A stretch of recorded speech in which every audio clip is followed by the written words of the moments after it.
Very good morning बच्चों हमने जो चैप्टर स्टार्ट किया हुआ था जर्नल, उसके अंदर मैंने आपको इलास्ट्रेशन 10 और 11 करा दी थी। आज हम इलास्ट्रेशन 12 स्टार्ट करते हैं।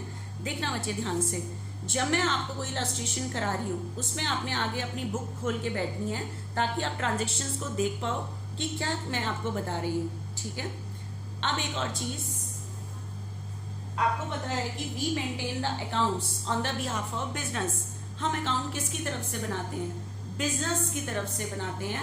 Owner is separated from business. अभी तक हम ऑनर ने बिजनेस में एक चीज लगाई थी, कैश। बच्चे ऑनर सिर्फ कैश नहीं और चीज भी दे सकता है, वो बिल्डिंग भी दे सकता है, चेक भी दे सकता है। Owner is separated from business. ठीक है, तो देखना बिजनेस में वो कितनी चीजें लगाई हैं। स्टार्टेड बिजनेस, स्टार्ट करते टाइम ऑनर ही लगाता है। कॉन्ट्रीब्यूटिंग रुपीज 50,000 इन कैश, 50,000 तो उसने कैश कंट्रीब्यूट किया है, 450 का चेक और बिल्डिंग रुपीज 20। अब उसने बच्चे चेक भी दिया है, तो हमें चेक रिसीव हुआ है ऑनर से। चेक रिसीव करते टाइम हम देखते हैं deposited into bank on the same day और नेक्स्ट डे।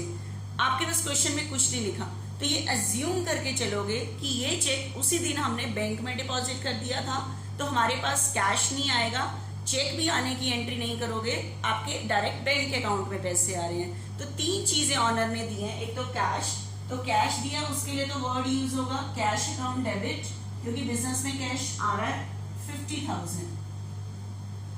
उसके बाद दूसरी चीज दी है बच्चे चेक। चेक रिसीव करते टाइम हमें देखना होता है deposited into bank on the same day और नेक्स्ट डे। आपके पास आगे जो ट्रांजेक्शन है उसमें क्लियर नहीं है, तो ये अज्यूम करके चलोगे कि cheque is deposited into bank on the same day. ठीक है, तो मेरे अकाउंट में पैसे आ रहे हैं, इसलिए मैं किसको डेबिट करूंगी? बैंक को। बैंक के पैसे मेरी असेट का बैलेंस डेबिट, इंक्रीज पे डेबिट।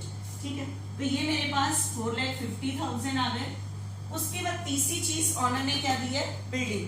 तो तीन चीजें बिजनेस में आ रही हैं।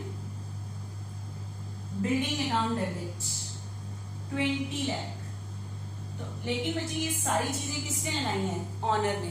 तो मैंने ये नहीं कहा था कि cash which is invested bye honour, मैंने कहा था amount which is invested bye honour in business, it may be in the form of kind. ये किसी वस्तु की फॉर्म में भी हो सकता है। तो ये सारी अमाउंट बताओ ऑनर ने कितने रुपए की चीजें लगाई हैं? 25 लाख। तो ये सारे किसने दिए हैं? ऑनर ने। तो क्रेडिट ऑल द गिवर, या ये कह लो बिजनेस में कैपिटल क्या हो रही है? इंक्रीज पे क्रेडिट, क्योंकि ये ऑनर ने दिए। ठीक है, to capital account 25 lakh to capital account. तो एंट्री आपकी बनी cash account debit, bank account debit, building account debit, to capital account. ये तीन आपकी हो गई। जर्नल का फॉर्मेट बना के एंट्री करना बच्चे इसमें। ठीक है, कैपिटल क्योंकि amount which is invested bye honour in business, that amount is capital. तो लिख देना started business with cash, bank and building. Next transaction देखना, परचेज गुड्स फ्रॉम मोहनलाल। आपके पास नेक्स्ट ट्रांजेक्शन है बच्चे यहाँ पे। ये फर्स्ट ट्रांजेक्शन थी, ये second. Purchase goods from Mohanlal, purchase goods from Mohanlal of the list price of rupees 50, of the list price of rupees 50 for rupees 46,000। ठीक है, देखना ध्यान से। Purchase goods from Mohanlal of the list price. List price से कभी भी एंट्री नहीं होती। लिस्ट प्राइस कितने का है? 50, लेकिन फॉर रुपीज 46 कितने का परचेज किया है? 46, तो एंट्री 46 की होगी। 4,000 का ट्रेड डिस्काउंट रहा होगा, तो परचेज करने की एंट्री 46 से होगी। तो सेकेंड एंट्री बच्चे क्या होगी? परचेज करने से गुड्स आएगा। ठीक है, गुड्स परचेज करना मेरे लिए एक्सपेंस है, an expense always be debited. और गुड परचेज के लिए वर्ड होता है purchases account debit, purchases account debit 46,000। और ऑन क्रेडिट परचेज किया है क्योंकि नेम गिवन है, फॉर कैश की इंफॉर्मेशन नहीं है। तो at this time we are purchasing on credit. तो हमने मोहन के पैसे देने हैं, मोहन के पैसे बिजनेस ने देने हैं, तो ये पैसे बिजनेस की लायबिलिटी है। लायबिलिटी का क्रेडिट बैलेंस, इंक्रीज पे क्रेडिट सॉरी इस टाइम बिजनेस की लायबिलिटी इंक्रीज हो रही है, तो टू मोहनलाल 46,000 ये हो गया बच्चे। नेक्स्ट थर्ड ट्रांजेक्शन देखना हमारे पास क्या आ रही है, purchase goods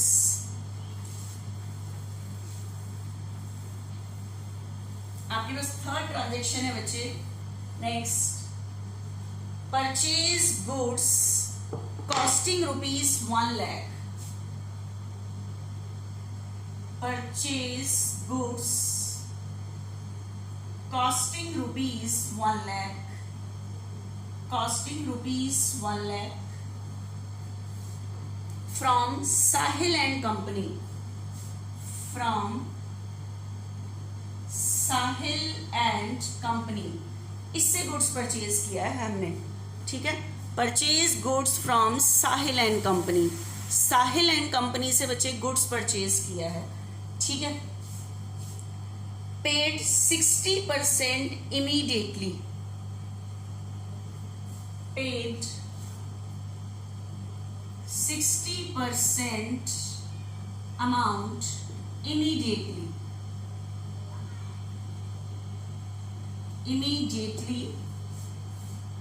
by check, payment की हुई है बच्चे चेक से, एंड अवेल 5% डिस्काउंट। पे करते टाइम जो डिस्काउंट होता है वो कैश डिस्काउंट होता है। तो अब मेरी बात को ध्यान से सुनना कि कितने का गुड्स परचेज किया है, देखना ध्यान से। अब आपके पास नेक्स्ट ट्रांजेक्शन है, परचेज गुड्स कॉस्टिंग ₹1 lakh, ठीक है। कोई ट्रेड डिस्काउंट नहीं था तो गुड्स इतने का ही परचेज किया है। तो गुड्स परचेज करने से गुड्स परचेज करना मेरे लिए एक्सपेंस है, an expense always be debited, purchases account debit 1 lakh, purchases account debit, ठीक है। उसके बाद बताओ गुड्स हमने साहिल से परचेज किया है फॉर कैश या ऑन क्रेडिट। अब ये 1 lakh का जो परचेज किया कह रहा है 60% अमाउंट पेड इमीडिएटली, 1 lakh का 60% दैट मींस 60,000 इमीडिएटली पे हुआ है। इसका मतलब 40,000 अभी पे नहीं हुआ है, तो ये ऑन क्रेडिट हो गया। तो हमने इतने अभी साहिल को पैसे देने हैं, जिसको बिजनेस ने अगर किसी के पैसे देने हैं वो बिजनेस की लायबिलिटी है। बिजनेस ने किससे परचेज किया है, साहिल बिजनेस की लायबिलिटी है, लायबिलिटी का बैलेंस क्रेडिट, इंक्रीज पे क्रेडिट। तो इस टाइम बिजनेस की जो लायबिलिटी इंक्रीज हो रही है वो 40,000 से, कितनी कैश पेमेंट हो रही है 60,000। कैश पेमेंट पे जो डिस्काउंट है वो कैश डिस्काउंट है, 60% अमाउंट पे हो रही है, उसके ऊपर 5% का डिस्काउंट है। तो कैश डिस्काउंट होता है बच्चे, जितनी हम कैश पेमेंट कर रहे हैं उसके ऊपर निकलेगा। कैश जितना रिसीव कर रहे होते हैं, जितना हम कैश पे कर रहे होते हैं उसके ऊपर निकलता है। तो 60 पे बचे 5%, 3,000, ठीक है। तो इसका मतलब कैश पेमेंट कितनी करोगे 57, लेकिन कैश नहीं करनी, चेक से पेमेंट करनी है। तो आप बताओ अगर आप चेक से पेमेंट करोगे तो आपके कहाँ से पैसे जाएंगे, अकाउंट से। तो उस टाइम कैश को क्रेडिट नहीं करोगे, बैंक को क्रेडिट करोगे। क्यों, बैंक के पैसे आपकी असेट हैं, असेट का बैलेंस डेबिट, इंक्रीज पे डेबिट, डिक्रीज पे। तो आपके अकाउंट से पैसे गए तो आपके बैंक का पैसा डिक्रीज हो गया, आपकी असेट डिक्रीज हो गई, इसलिए क्रेडिट हो गया, ठीक है। तो 57,000 कितने का डिस्काउंट रिसीव किया है 3,000, तो टू डिस्काउंट रिसीव, ये आपकी इनकम हो जाएगी। इनकम ऑलवेज बी क्रेडिटेड, ठीक है। तो मेरे ख्याल से ये ट्रांजेक्शन समझ आई होगी कि हाउ टू अटेम्प्ट, कि हमने ये कैसे की है, ठीक है। ये हो गई हमारी नेक्स्ट ट्रांजेक्शन। देखना अब हमारे पास नरेशन लिख के बच्चे करना जर्नल के फॉर्मेट में है, ऐसे अटेम्प्ट नहीं करना किसी ने।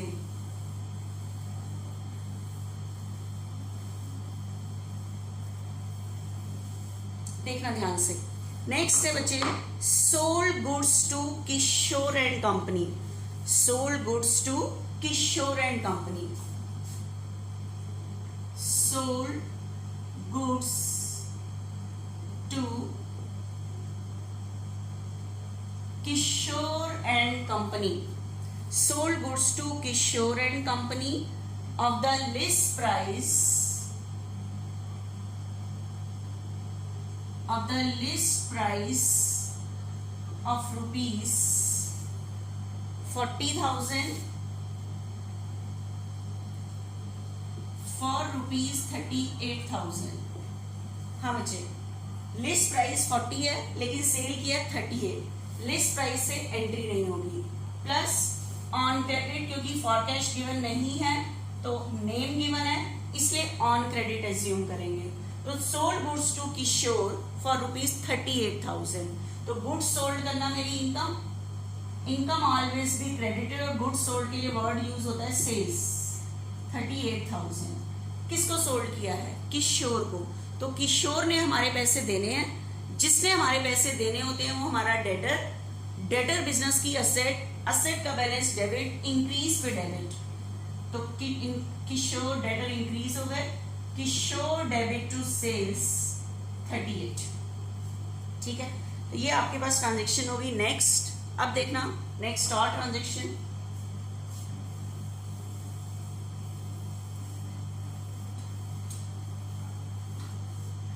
नेक्स्ट हमारे पास आ रही है बच्चे, लास्ट ट्रांजेक्शन है इलस्ट्रेशन 12 की, फिर हम इलस्ट्रेशन 13 करते हैं। Sold goods to Kanika, sold goods to Kanika, sold goods to Kanika and company, sold goods to Kanika and company costing rupees 1 lakh, costing rupees 1 lakh at 20% profit। बच्चे ये 20% डिस्काउंट नहीं है, 20% प्रॉफिट पे सोल्ड हुआ है। allowing 10% trade discount, allowing 10% trade discount and 5% cash discount, 5% cash discount, 5% cash discount है। And Kanika and company made, Kanika and company made 40% payment immediately, 40% payment immediately, immediately by check। अब देखना ध्यान से बच्चे, आपके पास है बच्चे sold goods to Kanika costing rupees 1 lakh। बच्चे कॉस्ट होती है जितने में हमने कोई चीज परचेज की होती है। बच्चे मैंने कोई चीज 1 lakh में परचेज की थी तो 1 lakh में तो सेल नहीं करूंगी, डेफिनेट है उसका सेलिंग प्राइस बनाएंगे। क्या बनाएंगे? Selling price. तो सेलिंग प्राइस कैसे बनता है? प्रॉफिट ऐड करके। तो देखना एक बार कैसे कैलकुलेशन कर रही हूँ। कॉस्टिंग है बच्चे 1 lakh, सेल करने की एंट्री कभी भी कॉस्टिंग से नहीं होती। सेलिंग प्राइस कैसे बनता है? बेचते टाइम हम अपना प्रॉफिट ऐड करते हैं, 20% प्रॉफिट, प्रॉफिट 20%, 20,000।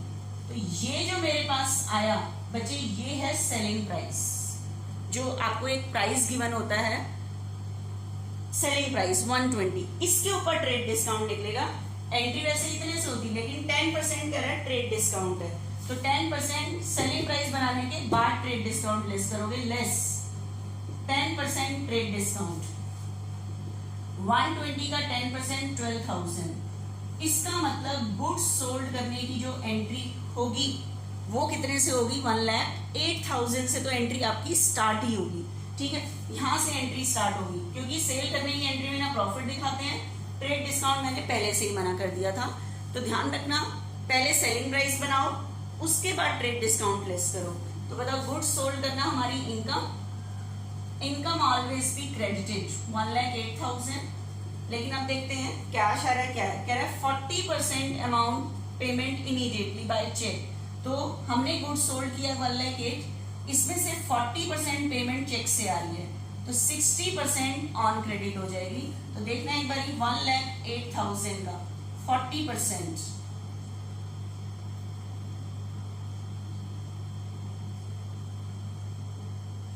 43,200, 43,200 इतनी पेमेंट हमारे पास कैश आ रही है बच्चे, ठीक है, इतनी पेमेंट मेरे पास कैश आ रही है, बाकी ऑन क्रेडिट हो जाएगा। तो 1,08,000 में से 43,200 कैश हो रहा है, बाकी ऑन क्रेडिट 64,800 ऑन क्रेडिट हो गया, ठीक है, 64,800 इतना बच्चे ऑन क्रेडिट हो गया। तो किसको सोल्ड किया है? कनिका। तो कनिका मेरी डेटर 64,800, क्योंकि इतनी अभी कैश नहीं है, कैश सिर्फ इतना आ रहा है। तो कैश रिसीव आपको हो रहा है बच्चे 43,200। कैश डिस्काउंट होता है जो कैश रिसीव करते टाइम ही कैश जितनी रिसीव होना है उस अमाउंट पे निकलेगा। तो आपके पास कैश डिस्काउंट की रेट कितनी है? 5%। तो 5% का बच्चे कैश डिस्काउंट 2160 का बच्चे कैश डिस्काउंट है। तो मेरे पास जो कैश आएगा 43,200 में से कैश डिस्काउंट लेस कर दोगे 2160, तो आपके पास कैश इतना रिसीव होगा बच्चे 41,040। लेकिन ये कैश रिसीव नहीं हो रहा, चेक रिसीव हो रहा है। तो ये अज्यूम करके चलोगे कि चेक उसी दिन बैंक में क्या हो रहा है? डिपॉजिट, क्योंकि आपके पास आगे क्वेश्चन फिनिश है, खत्म है, ठीक है। तो आपके पास बैंक में पैसे आ रहे हैं, बैंक अकाउंट डेबिट 41,040। कितना डिस्काउंट अलाउ कर रहे हो? 2160 का डिस्काउंट अलाउड। डिस्काउंट अलाउड मेरे लिए expense, and expense always be debited, ठीक है। तो 64,800 2160 डिस्काउंट अलाउड, 41,040 का चेक रिसीव हुआ था, और ये ज्यूम करके चल रहे हैं कि चेक उसी दिन बैंक में डिपॉजिट हुआ है, क्योंकि आपके पास ये इलस्ट्रेशन फिनिश है, आगे कुछ नहीं गिवन, ठीक है। अब बच्चे हम नेक्स्ट उसमें करते हैं, इलस्ट्रेशन 13 स्टार्ट करते हैं, ठीक है, देखना ध्यान से।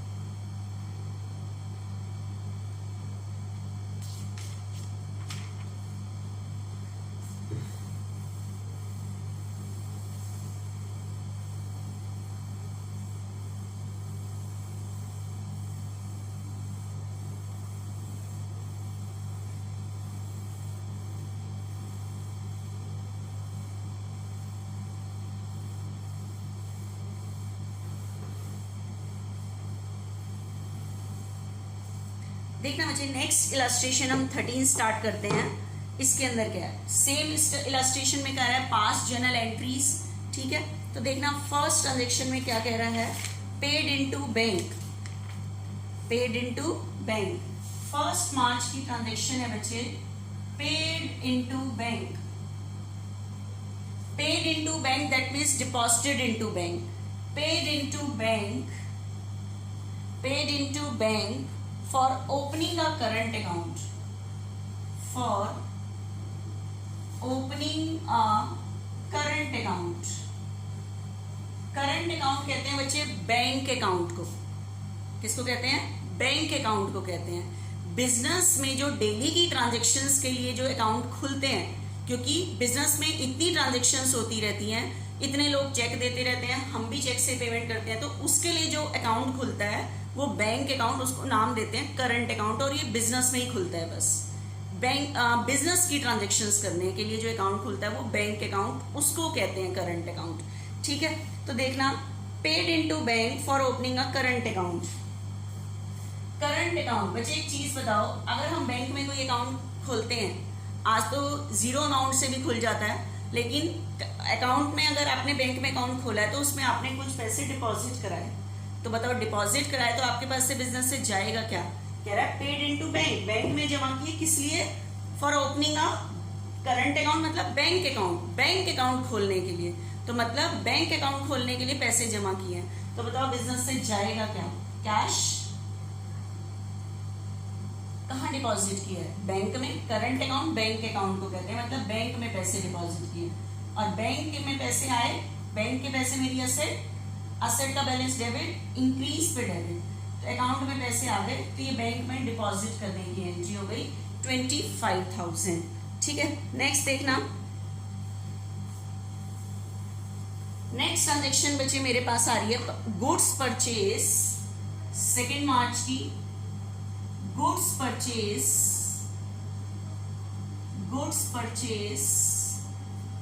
And payment made by check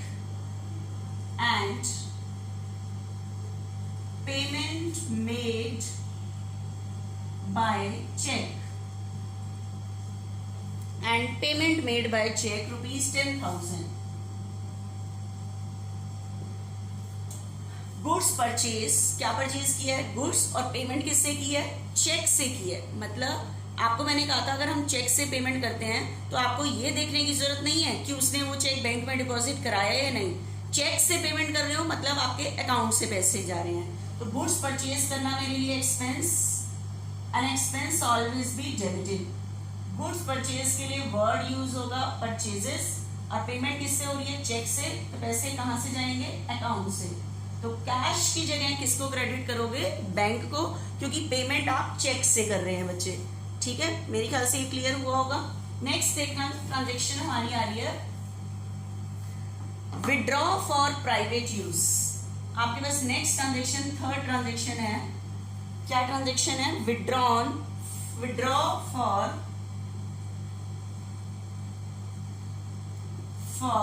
private use. Withdraw for private use rupees 5,000। Withdraw for private, एक ट्रांजेक्शन बीच में से रह गया, अभी नेक्स्ट करते हैं उसे। Withdraw for private use. अब ये नहीं कह रहा है पर्सनल यूज के लिए निकाले। कहाँ से निकाले? अगर बच्चे बैंक से निकाले होंगे तो क्वेश्चन में क्लियर होगा। ठीक है, बैंक से निकाले होंगे तो क्वेश्चन में क्लियर होगा। कुछ नहीं कहा तो बिजनेस से निकाले हैं, तो बिजनेस से पैसे निकाले हैं ऑनर ने पर्सनल यूज के लिए, प्राइवेट यूज पर्सनल यूज के लिए निकाले। तो बताओ बिजनेस से जाएगा क्या? कैश। अब पर्सनल यूज के लिए आप एक्सपेंस का वर्ड, पर्सनल यूज के लिए जो वर्ड यूज क्या करते हैं? ड्राइंग्स। ड्राइंग्स को डेबिट करोगे पर्सनल यूज के लिए। और ड्राइंग्स को क्यों डेबिट करते हैं बच्चे? Drawings account debit to cash account. ठीक है, इसको क्यों डेबिट करते हैं ड्राइंग्स को हम? क्योंकि ड्राइंग एक पर्सनल अकाउंट है, ऑनर ने निकाले हैं, तो जब वो निकालेगा तो वो पैसे क्या करेगा? Receive. Debit all the receiver. Actually ये वर्ड होता है, जैसे अगर ऑनर का नाम मोहन है तो मोहन ड्राइंग, तो ड्राइंग एक पर्सनल अकाउंट है, तो निकाले हैं तो ऑनर रिसीव कर रहा है। And debit all the receiver according to personal account, इसलिए डेबिट होता है ये। नेक्स्ट देखना, आपके पास थी बच्चे cash sales. Cash sale 40,000। Cash sale 40,000। Next transaction है fourth, cash sales rupees 40,000। Cash sale rupees 40,000। out of this amount 30,000 deposited into bank. 30,000 deposited into bank. अब बताओ कैश सेल मतलब गुड्स सोल्ड फॉर कैश। अगर ये नहीं बताना था ना what sale, that mean goods sold for cash. और कितने का गुड्स सोल्ड किया है? 40। गुड्स सेल करना मेरी income, and income always be credited. ठीक है, हो गया। लेकिन कह रहे हैं इसमें से 30,000 कहाँ डिपॉजिट हुए हैं? बैंक में। तो मतलब मेरे पास कैश नहीं आया, मेरे अकाउंट में पैसे आए हैं। ठीक है, 30,000 बैंक में आ गए, तो 10,000 कैश आएंगे क्योंकि गुड्स सोल्ड कैश सेल हुआ है, बाकी कैश आ जाएंगे। कैश अकाउंट डेबिट, तो एंट्री क्या बनी? Bank account debit, cash account debit to sales. ठीक है, bank account debit, cash account debit to sales.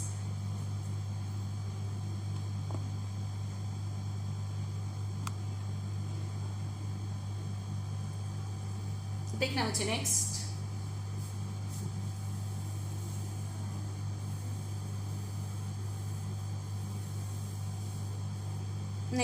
देखना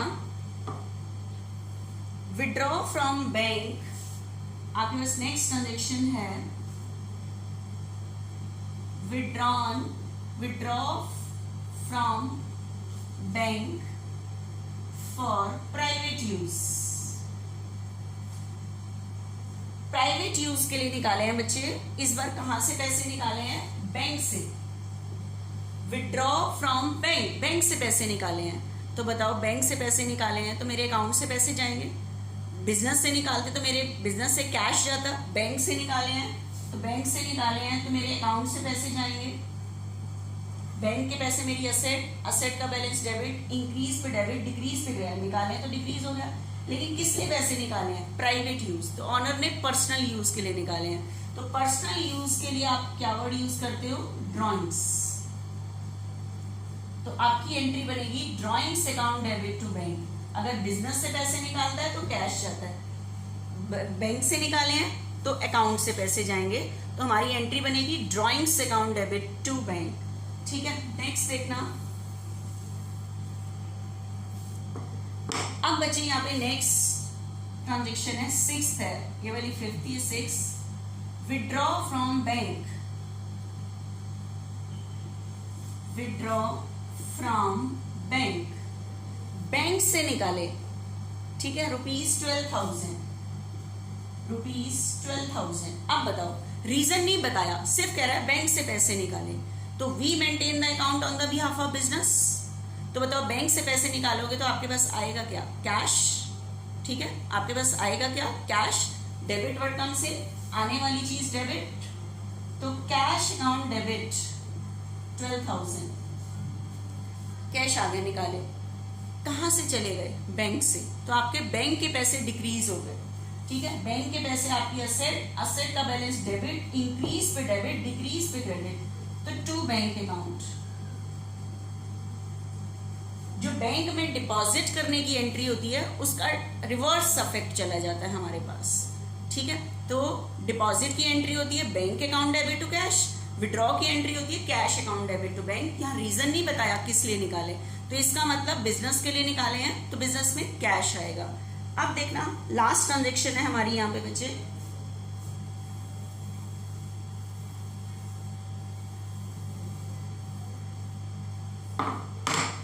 place on fixed deposit account. Place, क्या वर्ड है हमारे पास? Place on fixed deposit account.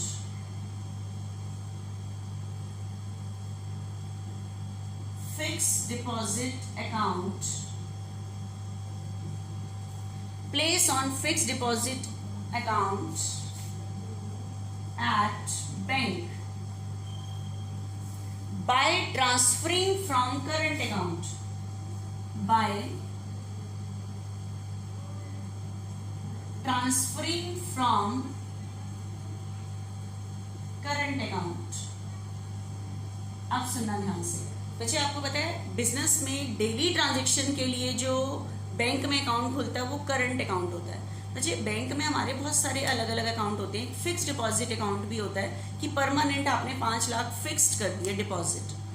जो करंट अकाउंट होता है उसमें डेली ट्रांजैक्शन होती है, डेली बैंक में डिपॉजिट भी होता है, निकाल भी सकते हैं। फिक्स्ड डिपॉजिट में आप रेगुलर बेस पे नहीं निकाल सकते, वो एक अलग अकाउंट है। तो देखना एक बारी ध्यान से, कह रहा है place on fixed deposit account at bank. Bank में आपने एक फिक्स्ड डिपॉजिट अकाउंट खोला है। ठीक है, कैसे खोला है? अब आपको ये अकाउंट खोलोगे तो उसमें पैसे आपको क्या कराने पड़ेंगे? डिपॉजिट कराने पड़ेंगे। लेकिन उस अकाउंट में आपने कैश डिपॉजिट नहीं किया, by transferring from current account. कहां से ट्रांसफर किए हैं? Current account. और करंट अकाउंट कहते हैं बैंक अकाउंट को, जो आपका बिजनेस की ट्रांजेक्शन के लिए खुलता है, बैंक अकाउंट। तो आपने अपने बैंक अकाउंट से कुछ पैसे फिक्स्ड डिपॉजिट अकाउंट में ट्रांसफर किए हैं। कहाँ ट्रांसफर किए हैं? Fixed deposit. तो बच्चे, फिक्स्ड डिपॉजिट में भी देखो, किसी भी अकाउंट में जमा करो, है तो आपकी असेट ही ना। तो फिक्स्ड डिपॉजिट अकाउंट जो खोला है आपने, वो आपकी असेट है। ठीक है, असेट का बैलेंस डेबिट, ये फिक्स्ड डिपॉजिट अकाउंट खोला है जो आपने, फिक्स्ड डिपॉजिट अकाउंट डेबिट। ठीक है, लेकिन इसमें कितने ट्रांसफर किए आपने? 20,000। लेकिन इस अकाउंट में जो आपने ट्रांसफर किए हैं, फिक्स्ड डिपॉजिट क्यों डेबिट हुआ? ये मेरी असेट है, इसमें मैंने ये अकाउंट मैंने खोला है, लेकिन इसमें जो पैसे डाले हैं वो मैंने कैश नहीं दिया, by transferring from current account. Current account कहते हैं बैंक अकाउंट, तो मेरे करंट अकाउंट से पैसे ट्रांसफर किए हैं, तो मेरे करंट अकाउंट मतलब बैंक अकाउंट से पैसे जा रहे हैं, ठीक है। तो कैश नहीं जा रहा, मेरे करंट अकाउंट मतलब बैंक अकाउंट से पैसे जा रहे हैं। तो आप कैश को क्रेडिट नहीं करोगे, बैंक को क्रेडिट करोगे, क्योंकि मेरा जो करंट अकाउंट है बैंक अकाउंट, उसमें से पैसे डिक्रीज हो रहे हैं। तो मेरा करंट अकाउंट बैंक अकाउंट भी मेरी असेट है, असेट का बैलेंस डेबिट, इंक्रीज पे डेबिट, डिक्रीज पे क्रेडिट। तो इस टाइम एक अकाउंट से पैसे दूसरे अकाउंट में गए हैं, तो फिक्स डिपॉजिट मेरी असेट है और करंट अकाउंट से पैसे ट्रांसफर किए हैं। तो ये एंट्री आपकी बनी बच्चे, fix deposit account debit to bank, ठीक है बच्चे। ये मैंने आपको इलास्ट्रेशन 13 करा दिया है। इलास्ट्रेशन 14 मैंने पहले ही करा दी थी आपको उस दिन जब बैड डेट्स और ओपनिंग एंट्री का टॉपिक कराया था। अब मेरे को आपको नेक्स्ट लेक्चर में बहुत सारी नई चीजें सिखानी है, वो हम नेक्स्ट लेक्चर में करते हैं बच्चे, ठीक है। देखना।